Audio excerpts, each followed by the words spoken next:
और रोहिंग्याओं पर supreme court का कड़ा रुख। इस बीच एक बड़ी खबर आपको बता दें, रोहिंग्याओं पर सुप्रीम कोर्ट का कड़ा रुख। इस वक्त की एक बड़ी खबर, रोहिंग्याओं पर सुप्रीम कोर्ट का कड़ा रुख। अवैध रूप से आने वालों पर क्या उनका स्वागत किया जाए? सुप्रीम कोर्ट ने पूछा, वो खाना और रहने की जगह कैसे जैसे अधिकार मांगते, क्या आपके बच्चे इन फायदों के हकदार नहीं? सवाल सीजेआई का। और रोहिंग्याओं पर सुप्रीम कोर्ट का अब सख्त रुख देखने को मिल रहा है और इसमें रोहिंग्याओं पर सुप्रीम कोर्ट का सख्त रुख देखने को मिल रहा है। अवैध रूप से आने वालों का क्या स्वागत करें, ये पूछा गया और रोहिंग्याओं पर सुप्रीम कोर्ट का कड़ा रुख। वो खाना और रहने की जगह जैसे अधिकार मांगते हैं। अवैध रूप से आने वालों का क्या स्वागत करें, सीजेआई ने पूछा। और अवैध रूप से आने वालों का क्या स्वागत करें, इस बीच एक बड़ी खबर। और ये रोहिंग्याओं पर सुप्रीम कोर्ट का कड़ा रुख देखने को मिल रहा है। अवैध रूप से आने वालों का क्या स्वागत करें, रोहिंग्याओं पर सुप्रीम कोर्ट का कड़ा रुख। इस बीच बड़ी खबर, अवैध रूप से आने वालों का क्या स्वागत करें।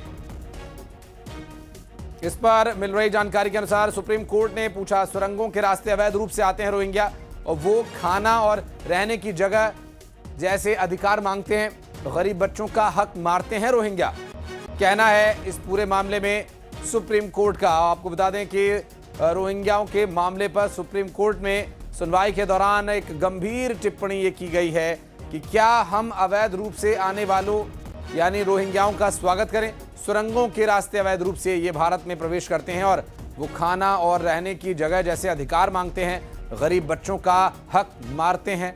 और फिर इस पूरे मामले में अशरफ काज़मी से पहले बात करेंगे, हमारे सहयोगी इस वक्त हमारे साथ जुड़ गए। अशरफ, कोर्ट के द्वारा दी गई ये सख्त टिप्पणी, जाहिर है अब रोहिंग्याओं को और बर्दाश्त नहीं किया जाएगा।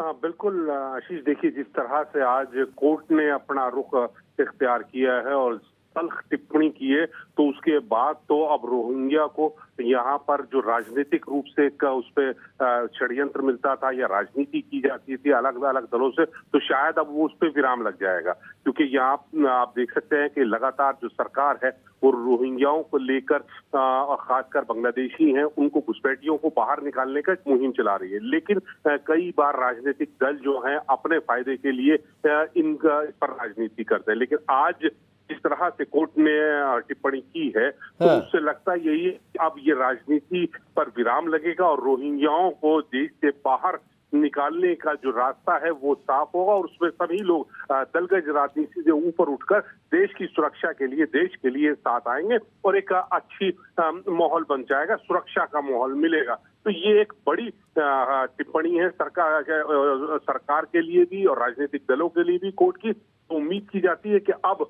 जो है किसी तरह से रोहिंग्याओं को लेकर जो राजनीति थी उस पर विराम लगेगा, वो खत्म होगी।